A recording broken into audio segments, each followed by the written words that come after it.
Namaskaram à tous, c'est Enrico, notre petite capsule du week-end, toujours en direct de mon plumard, couché comme d'hab, toujours pas bougé, voilà. Alors, d'abord des félicitations à tous les moutons, bientôt la troisième dose.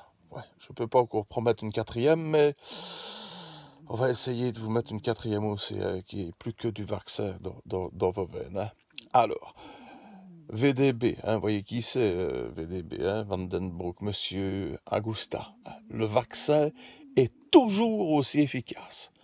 Mais, comme il est bon quand même l'homme, hein, mais on veut offrir un booster à notre personnel médical. Donc une troisième dose va être prévue pour le personnel médical. Il va être, comme il dit en insistant, invité, hein, invité avant d'être obligé, je suppose, parce que le pseudo-journaliste collabo de RTL TVI lui tord la perche, évidemment, elle lui dit est-ce que ça ne devrait pas être obligatoire pour... Et l'autre, évidemment, il prend la balle au bon, le VDB, il dit si, mais là, on ne peut pas, mais on est en train de faire passer un projet de loi.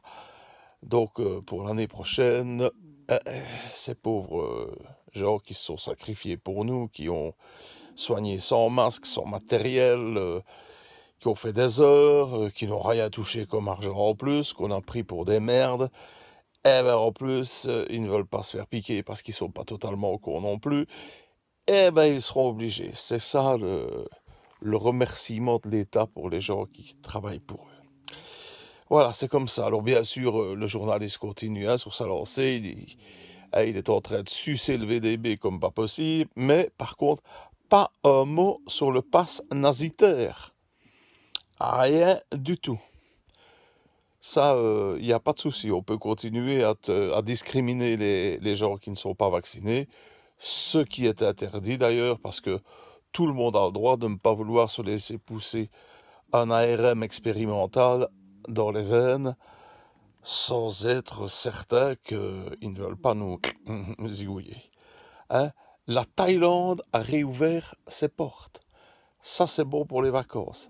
Ça va niquer de nouveau. Attention, niquer, mais avec passe sanitaire. C'est ça qui me fait le plus rire parce que une passe avec un passe, ça peut être marrant. Alors dans les domaines de bonnes nouvelles, j'ai vu à la télé, je crois que les gens allaient faire la fête, 2,1% en moins sur l'essence, 2,9% sur le mazout. Je sais pas si tu vois ce que ça fait comme différence sur ton plein, mais j'ai l'impression qu'on joue avec nos couilles. Mais enfin, jeter un os au gueux, c'est déjà pas mal. Et tout ça à cause de qui? Comme d'hab, les Iraniens.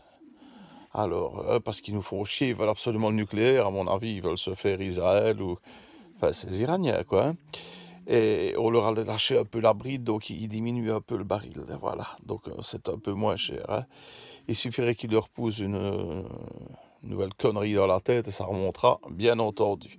Il y aura un chèque, quand même, de l'État de 80 euros. C'est 1 million de personnes qui sont concernées par ça. Pas vous, pas moi. La classe moyenne peut aller se faire enculer.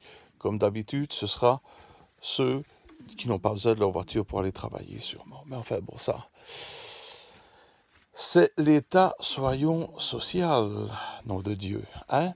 Alors, magnifique. On en fait.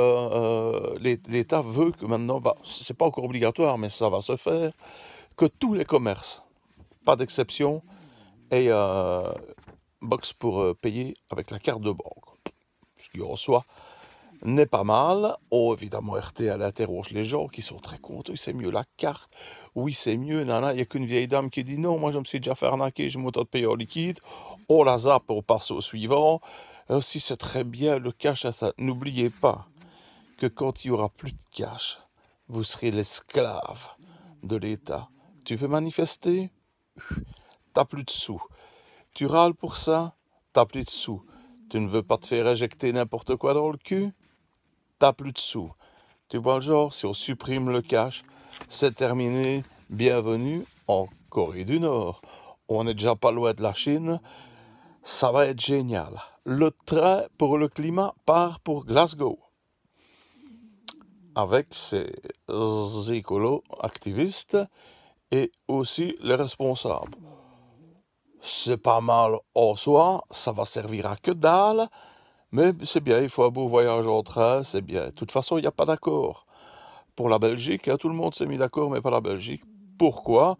Parce que comme on a 9 connards pour la santé, eh ben, il y a 3 connards pour le climat. Et ces 3 connards ne s'entendent pas, les Flamands n'ont pas encore fait ceci, les Wallons ont fait cela, les Bruxellois sautent en ligne. Moralité, on arrive à Glasgow, nous comme des glands, sans rien, bref, rien pour la Belgique. Il y a encore mieux, il y a le G20 à Rome. Alors le G20 à Rome, c'est tous les gros pollueurs. C'est les plus gros pollueurs de la planète qui se font une petite bouffe. En disant, on les a bien enculés, oui, ben on va continuer à les enculer. Oh, ben on va faire comme ça. Voilà, et alors, ben, c'est terminé, c'est quand même eux qui sont responsables de 78% des gaz à effet de serre. Hein. Mais ça, évidemment, tout le monde s'en branle. Voilà. J'ai très très mal ma vieille jambe avec mes plaques, mes vis et tout ça, donc je vais peut-être zapper la blague de ce week-end, mais je vous souhaite quand même un super week-end. N'oubliez pas que aujourd'hui, on retire 1 heure, donc ceux qui font la nuit, ben c'est bon pour ta gueule, tu feras 1 heure de plus. Sinon les autres, ben, vous dormirez 1 heure de plus. Voilà. Partagez-moi, mettez un petit pouce bleu, ça me fait plaisir parce que là je suis vraiment dans mon lit en train de me faire chier. Et j'en ai encore minimum pour 2 mois là, sans pouvoir bouger de ce lit. Après, nous verrons bien. Allez, bisous à tous, salut!